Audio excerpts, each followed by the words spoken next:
जागो सनातन जागो, हिंदू जागो। संत को आखिर कब तक प्रताड़ित किया जाएगा? संत साधु पर्यावरण की सुरक्षा ही हिंदुओं के द्वारा सनातन की सुरक्षा है, लेकिन आज कलयुग में उसी संतों का कोई सुरक्षा नाम की चीज ही नहीं है। कभी धीरेन्द्र शास्त्री पर सवाल उठाए जाते हैं तो कभी श्री श्री 1008 श्री महामंडलेश्वर श्री प्रकाश गिरी बाबा पर सवाल उठाए जा रहे हैं। भैंसावला में यज्ञ कराने के बाद बाबा को आखिर क्यों पैसा नहीं दिया जा रहा है? आखिर कमेटी के लोग संत को अशब्द क्यों बोल रहे हैं? आइए बाबा से पूरी मसला जानते हैं। आखिर बिहार के कैमूर जिला के कुदरा ग्राम भैंसावला में यज्ञ कराने के दौरान क्या क्या मसला था? आखिर बाबा क्यों अब तक अन्न जल छोड़कर कुदरा में बैठे हुए हैं? प्रशासन के पास जाने पर भी मामला नहीं सुलझ पाया है। तो आइए जानते हैं पूरी बातें आखिर बाबा की जुबानी से कि आखिर पूरा घटना है क्या।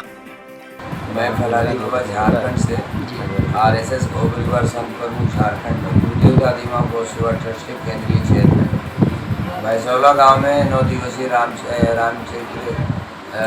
रामलीला भी चल रहा था। 9 दिवसीय रुद्र यज्ञ चला। इस बीच में हनुमान जी का प्राण प्रतिष्ठा भी किया गया और ये सारा बुकिंग हमारे से लिवाया था 3,05,000 में। और जब हम पैसा की बात किया तो पैसा जब भी मांगा तो हमको गाली विश्वजीत बारंबार हमको दोगला, कमीना, फ्रॉड, बेईमान अनेक तरह के गाली गलौज किया। और हमारे जितने लोग हैं आज कई दिन से पंडित 13 तारीख से पूर्णाहुति करके अभी तक उसका पेमेंट नहीं दिया गया। इसके लिए हम थाना भी कल गए थे। बड़ा बाबू से भी ये बात बोला, एसपी साहब से भी बात हुआ। एसपी साहब भी बोले बाबा आपके पास लिखित नहीं, यही गलती हुआ। मगर जुबान भी कुछ कीमत होता है। हमारे सनातन में कभी भी लिखा पढ़ी नहीं किया जाता है। पूजा के लिए बाबा कभी लिखा पढ़ी सट्टा नहीं करते। और उसके बाद हम जब कहीं भी कोई बात बोले तो रात में भी कुछ लोग लाके हम हमारे साथ टॉर्चर किया, गाली गलौज भी किया। तब हम मजबूर होकर थाना गए। थाना के बाद बड़ा बाबू भी हमारे साथ बोले कि हम ठीक है, वो सबको बुलाते हैं। फिर यहाँ से लोग गया। अब वहाँ जाके झूठ बोलने लगा कि 2,30,000 में बात हुआ था। जब 2,30,000 में बात हुआ था तो अभी फिर वो 3,05,000 का हिसाब किस तरह से कर रहा है, ये हम अपने समाज भारत के हर सनातन परिवार से पूछना चाहेंगे। क्या संत के साथ झूठ बोलना, उनके साथ गाली गलौज करना क्या शोभनीय है? करने वाले विश्वजीत, यहीं के विश्वजीत सिंह जो हमारा ये अध्यक्ष थे, यादव हैं, और वही बारंबार हमारे साथ बहुत गाली गलौज किए। रहा इसका जो कोषाध्यक्ष है कन्हैया यादव भी बोले तो भी कभी काल मतलब वो भी तुम तड़ाका शब्द में हमारे साथ प्रयोग किए।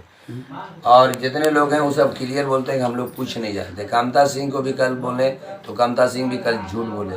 इसीलिए हम ये पूरे भारत से, हर सनातन परिवार से और गुरुदेव दादी माँ गौ सेवा ट्रस्ट के चेयरमैन होने के हैसियत से हम ये बात पूरे भारत से कहना चाहेंगे कि अगर इस तरह होगा तो हमारा सनातन किस तरह चलेगा। अगर इस पर कार्रवाई नहीं किया गया तो हम आंदोलन में आएंगे, क्योंकि हम एक झारखंड संत प्रमुख, उसके बाद हमको बिहार में लाके हमारे साथ मान के साथ गाली गलौज करके छेड़छाड़ किया। हम 500 साधु से आपको गवाह करा देंगे कि हमको गाली दिया, क्योंकि 500 साधु हमारे भंडारा में आए थे और सबके सामने गाली दिया गया था। और इसी बात को कहते हुए हम अभी बिहार सरकार भी कहना चाहेंगे कि अगर आप झारखंड से हम आए संत का ऐसा अपमान हुआ है तो आप इस पर कार्रवाई नहीं करेंगे तो हम इस पर मुद्दा निकालेंगे। आरएसएस गौ परिवार के एक चीज़ पर अफसोस हुआ कि जो जग के जो अध्यक्ष थे स्वयं हमको बारंबार गाली दिए। विश्वजीत यादव यहीं के रहने वाले हैं, भैंसावला के, मतलब इतना गाली दिए कि कहना मुश्किल है। मतलब वो एक मामूली सा भिखारी की तरह हमको गाली दिया। इस बात को हम बारंबार कहते रहे कि हम आरएसएस गौ परिवार संघ प्रमुख झारखंड है, फलाहार 14 साल से रहते हैं। यहाँ कई दिन तक खाना नहीं खाया, फल भी नहीं, कुछ भी नहीं, फिर भी वो गाली देने से नहीं चूका। कमीना, कुत्ता, हरामी, चोर, बेईमान, हर कर्म को हमको कर दिया। इस बात को हम पूरे भारत से, सनातन परिवार से जानना चाहेंगे। क्या एक संत को, एक साधारण लड़का अध्यक्ष पद ले ले जग में और गाली दे तो क्या यहाँ तक सही है? और हम तो इस पर मानहानि केस करेंगे, क्योंकि हमारे साथ गाली गलौज किया है।